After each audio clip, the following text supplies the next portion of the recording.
A paz do Senhor, queridas e queridos. Bom, eu hoje gostaria de estar falando sobre o poder da oração, a eficácia da oração.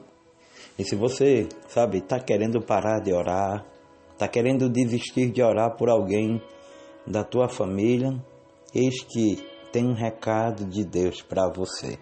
Abre junto comigo a tua Bíblia em Atos dos Apóstolos, capítulo 12, versículo 5, que diz o seguinte: Pedro, pois, era guardado na prisão, mas a igreja fazia contínua oração por ele a Deus.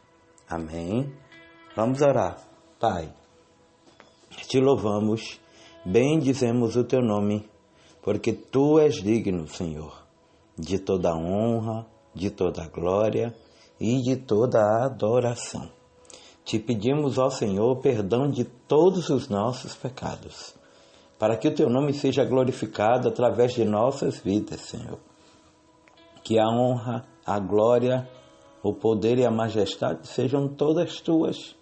Eu sou apenas um mero pecador e quero, se o Senhor permitir, ser apenas um canal de bênção.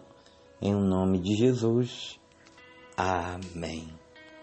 Bom, amados, esse texto é um texto que salta ao entendimento, porque é texto de muitas campanhas em igrejas e fala sobre o poder da oração da igreja. Haja vista, infelizmente, algumas denominações ou igrejas ou líderes que têm cessado a oração, têm tirado o culto de oração, porque dizem, segundo dizem, está fora de moda. Mas todas as nossas guerras, todas as nossas batalhas serão vencidas através da oração. Atos capítulo 12 apresenta um período de perseguição intensa, onde o qual o rei Herodes havia mandado matar Tiago, e vendo que isso estava agradando aos judeus, mandou prender Pedro para que fosse executá-lo na Páscoa. Humanamente não havia esperança. Porém, eis que quando a igreja dobra o joelho, a perseguição que estava ocorrendo, a igreja vê o resultado. Então deixa eu liberar já a primeira palavra de Deus para você, porque a oração nasce em tempos de crise. A gente tem dificuldade de orar quando tudo está bem. A gente geralmente só quer orar quando as coisas se apertam. Porque, perceba bem, Pedro era guardado aonde? Na prisão. Porque esta prisão representa, na verdade, a impossibilidade humana, uma limitação física, uma sentença de morte iminente. Porque muitas vezes Deus permite crises para revelar o poder da oração. E permita-me eu te dizer, com que intensidade tu tens orado. Sim, Jeremias 33:3 diz: clama a mim e responder-te-ei e anunciar-te-ei coisas grandes e firmes que não sabes. Porque quando os recursos humanos se acabam, a oração continua sendo o caminho para o milagre. Talvez você recebeu, digamos assim, um diagnóstico desfavorável da medicina. Talvez alguém até já tenha dito que não tem mais jeito para a tua família, que o teu casamento acabou, que o teu filho vai morrer, perdido na sarjeta. Mas existe uma arma muito potente, a saber, a oração. Porque quando uma igreja se une, e esta união provoca, digamos assim, a koinonia, a união, a comunhão, e faz com que ambos lutem no joelho através de uma intervenção do céu, a gente vai ver muita coisa acontecendo. Sim, vamos ver e vamos testemunhar, porque esta igreja fazia contínua oração. Contínua significa uma igreja que perseverava no joelho, uma igreja que tinha constância de orar, e uma igreja que acima de tudo. Porque senão, vejamos bem, uma igreja que não vive em oração, que não tem constância, em dobrar o joelho, que não insiste muitas vezes em guerrear as suas batalhas, porque eu não estou me referindo aqui ao ministério A, B ou C, ou a líder, não, mas eu estou referindo a cada um, que muitas vezes até tem, situações para tentar ainda ver se há esperança no joelho, porque a minha Bíblia vai dizer de que põe a tua boca no pó, porque talvez ainda haja esperança. Então é sobre isso, é sobre um Deus que entra na guerra quando a gente fala para Ele, relata para Ele as situações. Perceba de que esta igreja não orava somente uma vez, era uma oração contínua, porque permanecia buscando a Deus.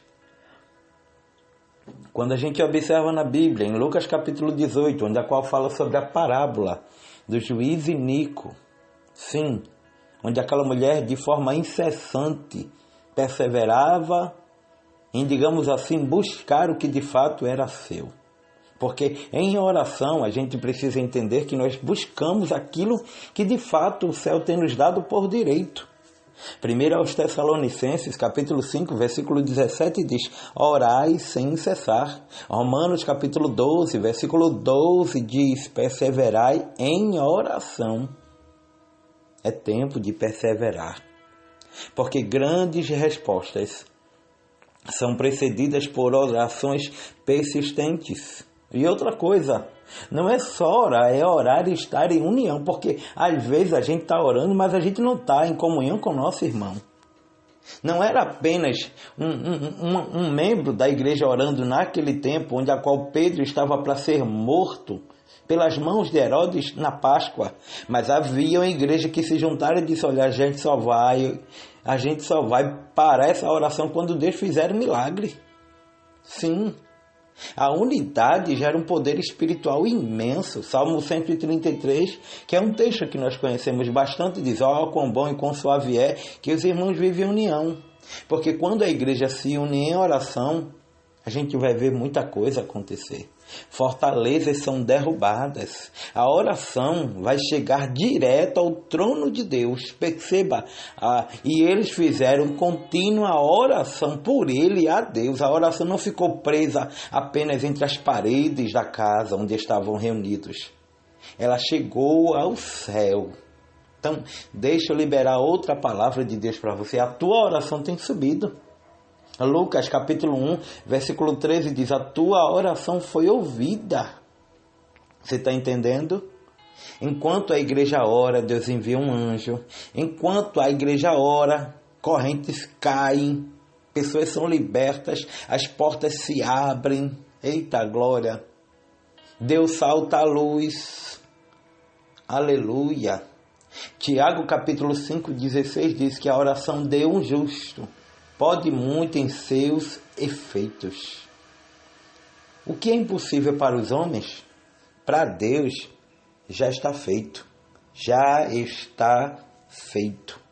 Agora, eu gostaria de saber se você crê ou se não crê.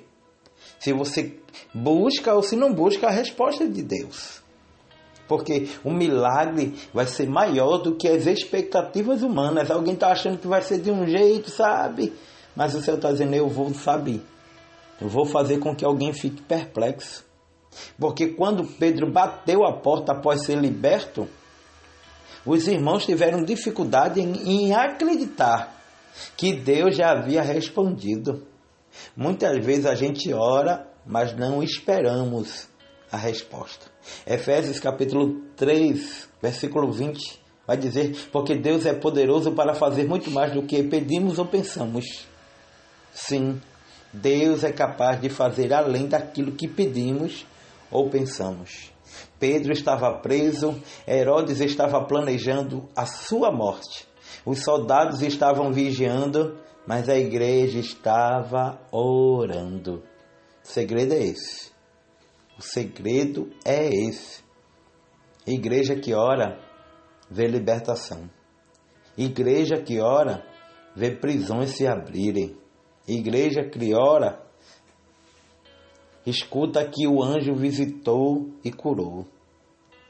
Porque acima de tudo, Deus está te dizendo, não pare de orar, não pare de clamar, porque uma hora o milagre vai acontecer e o que era choro vai virar testemunho.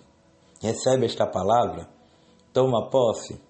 Então é para você meditar, tomar posse e não parar de orar. Porque quem sabe Deus não está falando contigo acerca de animar você sobre a tua oração. Quantas não foram as guerras que a gente venceu no joelho? Fica para você esta palavra.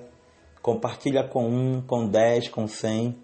E aqui eu agradeço a Deus por esta oportunidade e a você que nos permite chegar à tua casa, ao teu ministério, ao grupo da tua igreja, ao grupo de intercessão. E parabéns a vocês, homens e mulheres de Deus, que têm vida pautada em oração. Que o Senhor te abençoe e te guarde, que Ele faça resplandecer sobre ti o rosto e te dê a paz em nome de Jesus. Oh, glória!